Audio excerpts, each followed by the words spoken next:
Hi Year 10s, welcome to our next poetry lesson. This one we are looking at is called Remains by Simon Armitage. Our learning question is, how does Armitage depict the effects of conflict?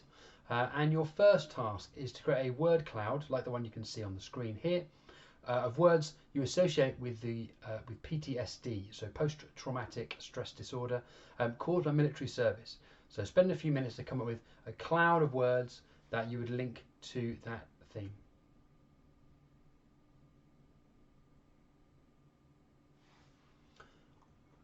Okay, your next bit of information comes from a little bit of contextual insight into the poem itself. So it comes from a 2007 collection that was created through interviews with ex-soldiers. It was part of a Channel 4 documentary.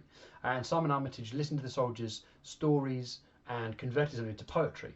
So in his introduction, he said that for most of the soldiers, they had to keep reliving some quite terrible memories and quite harrowing experiences. So what he's attempted to do in this poem is to capture that sensation through the telling of a story through a flashback of a bad memory. So I'm going to give you a few minutes now to take some time to read through the poem. Now make sure you read through it twice. It's really important to do that. So the first time you get a general idea about the poem, and the second time you're able to start identifying different techniques, different phrases that might be most useful or interesting. So take some time now to have a read through the poem, which is attached to this lesson.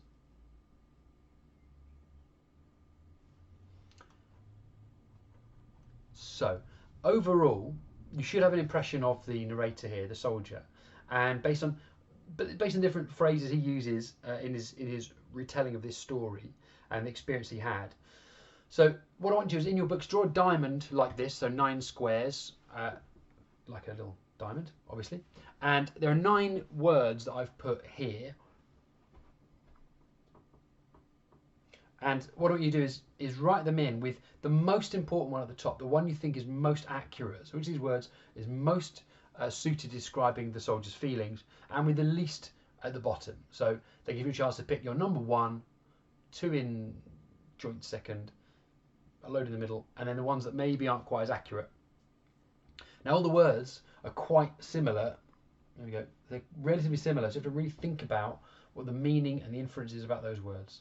So what do we do is do that, and for the top 3 words you need to then list 3 quotations, so 1 quotation per word beneath that diamond. So you should have in your books a diamond of all the 9 words, and then beneath it, for the top 3 words, 1 quote for each. Okay, have a go. So I'm not going to talk too much about this particular slide, as it does give us a little insight into 2 particular individuals that Armitage interviewed for the documentary series, and it's worth really reading about their experiences and how unlike your expectations of what it is to be a soldier they might be. It also tells a little bit about what happens to soldiers when they go through these experiences, and it's not always a case that they are there fighting one country versus another. In the case of Private Holland at the top, he was sent over to Malaya, which is now part of Malaysia, as a policeman, so he was there merely as a peacekeeper, if you like. So his role was very different. And then Eddie at the bottom was a UN peacekeeper who was sent to try and keep conflicts to a minimum in an existing war zone. So his experience was even more harrowing. So it's worth having a read of those 2 stories to get a real flavour for what certain soldiers have gone through. But the last task I'm going to ask you to do is, there are 4 questions that I'd like 3-sentence answers for each. So the idea is that you've got 4 questions, there'll be 12 sentences, really straightforward. And the first one is, can you identify any phrases that sound like they're spoken language?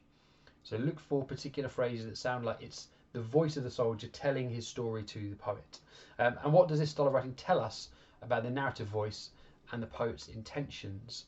So think both about what it says about the narrator, this soldier, but also why it's been included in terms of that particular line in that poem, because the poet wants to tell a message, right? So why is it there?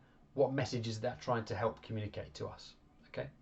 If you work through those, you should have a relatively straightforward and well laid out answer to Remains in terms of our initial analysis.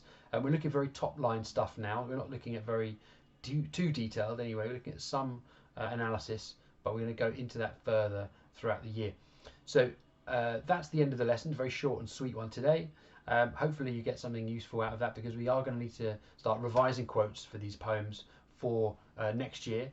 So those 3 quotes you've picked at the end of it, and any other quotes you've picked for the last task, try and make sure you highlight them in your book, so that when you're going back over your notes, you can really easily see them and pull those out for future reference. Have a great day and enjoy the next few days before holidays. See you soon.